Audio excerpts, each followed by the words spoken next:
There's been a lot of Batman adaptations over the years. Also, water is wet. Yeah, begin this with the obvious, but when discussing actors who've played Batman, it's mostly focused on films, with the occasional nod to TV like Adam West or animation with Kevin Conroy. But if you dig deep enough, you'll find there's been a bunch of actors who've played Batman in live action outside of the most well-known versions. So for this episode, we're looking at the lesser-known live-action Batman. I'm mostly sticking to live action because, well, there's a lot of great animated Batman productions. There's just a lot of it, and I want to make these episodes a little bit shorter. So let's start with the first actor to actually play Batman in live action back in the 40s, Lewis Wilson. The first live-action depiction of Batman was a film serial in 1943, where he was played by actor Lewis Wilson. Wilson made appearances in other films, but mostly quit acting and went to work with General Foods, his last role being in the TV show Orson Welles' Great Mysteries in 1973. A fascinating fact I found was that his wife was actress Dana Nuttall, who he starred opposite in the B-movie Wild Woman. She would later marry film producer Albert Chubby Broccoli, aka the producer of the James Bond movies. In fact, his son Michael G. Wilson, along with his stepsister Barbara Broccoli, were producers of the franchise until they gave creative control to Amazon MGM this year. So there's a relationship between Batman and Bond you probably didn't know until now. In 1949 they made another serial, but Wilson didn't return as Cape Crusader. That role would be filled out by Robert Lowry. Robert Lowry took on the role in the 1949 serial Batman and Robin. Prior to Batman, he had a lot of roles in action films, most notably in the Tyrone Power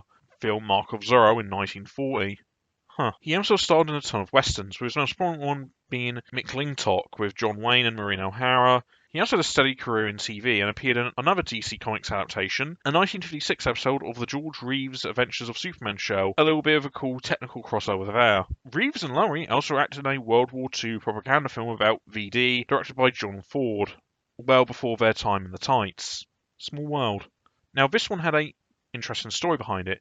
In 1973, 5 years after the cancellation of the 60s TV show, Burt Ward and Yvonne Craig reprised their roles as Robin and Batgirl for a PSA about equal pay. But Adam West did not reprise his role. At the time, West wanted to distance himself from the role, so actor Dick Gautier played the role for this PSA. Gautier's had an interesting career. He starred in the original production of Bye Bye Birdie, earning a Tony Award nomination, and had several appearances in TV shows like Get Smart, The Mary Tyler Moore Show, and Charlie's Angels, among others, and films like the original Fun of Dick and Jane and Billy Jack Goes to Washington. He also had a voice acting career, including Serpentor in G.I. Joe and Rodimus Prime in Transformers. Batman wasn't his only flirtation with DC Comics, as he had an appearance in the Linda Carter Wonder Woman show and a voice role in Batman the Animated Series Feet of Clay as Matt Hagen's friend. Also, his son was Rand Gautier, the man who stole Pamela Anderson and Tommy Lee's tape in the 90s and was played by Seth Rogen in the Pam and Tommy miniseries. Yeah, again, small world.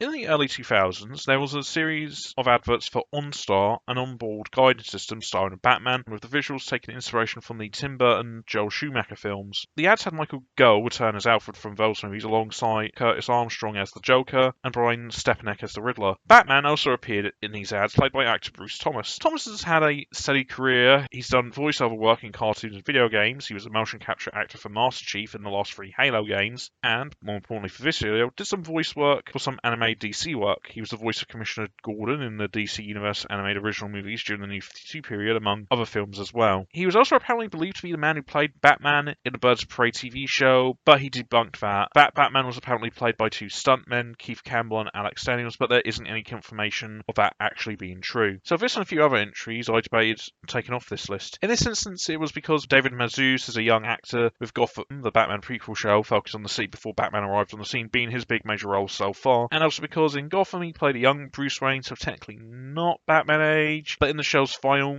Mazouz wore the cape and cowl for one scene. There were other moments, but he was mostly kept off screen until the last scene of the show, which was the first time Batman made an appearance on a TV show in live action since the 60s, so there's a little interesting fact for you. It was also the same year when Ian Glenn showed up as Bruce Wayne in Titans. Titans was notable as one of the few live action DC shows that allowed to use Batman with an on-screen appearance, whereas others were prevented from doing so before. It's why Green Arrow appeared in Smallville, for example. In Titans, what was originally the flagship show for DC Universe, the DC Comics streaming service, yet the streaming rules were weird, Bruce Wayne appeared in season 2 and 3, played by Game of Thrones actor Ian Glenn. Well, he wasn't wearing the costume, I think it still counts. Glenn is an actor who's had a steady career before and since playing the Cape Crusader, so no deep dives, but he's known for being the first live-action Batman to share the screen with Jason Todd, played by Carl Reuters, so there's that for you. Also in 2019, yeah, big year for DC shows, there was a Batman show. Batman was a show set in the Arrowverse, a series of DC comic TV shows all sharing the same universe, but with the caveat that they couldn't use some of the big-name DC characters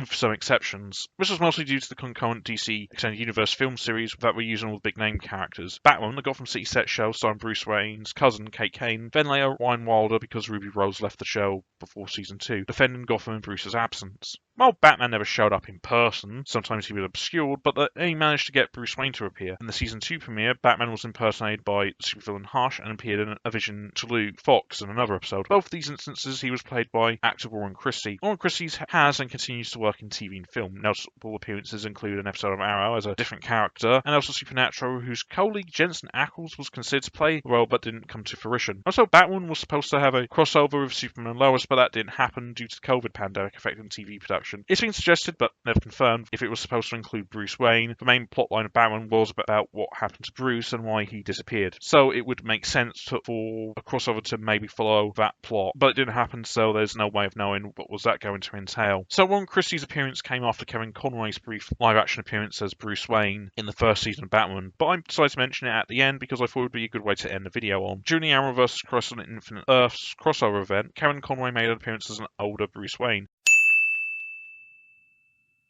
It's obviously well known at this point, but Kevin Conroy was known for the voice of Batman in a variety of different mediums, animation, film, and video games, and in the Crisis crossover he got to play Batman, who broke his code and went bad. It's a good performance out of several from the man, going against type, serving as a contrast to Brandon Routh's turn as Superman in the same episode, and gets to envelop every old future version of Batman. He's got the exoskeleton from Kingdom Come, he quotes Dark Knight Returns, he also gets to share a scene with Kate Kane, which this performance has a bit of historical importance. Kevin Conroy is the first openly gay man to play Batman in live action, and having him share a scene with Kate Kane, one of the most prominent lesbian superheroes, and especially in an episode of her own show, is a good scene with a lot of significance to it. It also is a little bit thematically relevant to the show's overall arc, especially of Kane's character arc of trying to be Batman, or Batwoman. Yeah, they kind of went with the legacy route. Anyway, it's a good scene with a lot of significance to it, and it's one of my favourite moments of Kevin Conroy as Batman. So those were the men who were Batman in one way or another. While they may not be talked about among the well-known Batmen, they still got to be the Dark Knight for one moment. Like what you see here? Then please subscribe to my YouTube channel so you can get more Watch This Space, but also other things such as my short films. Please remember to like and subscribe to the videos you just watched. And also, please check out The Orange Bin, my blog, where I have write-ups of my episodes here, which with links to sources that I mention on the show. Also contains some of my old blog posts if you want to see what else I used to do back in the olden days. So please remember to check out my blog and like and subscribe to my YouTube channel.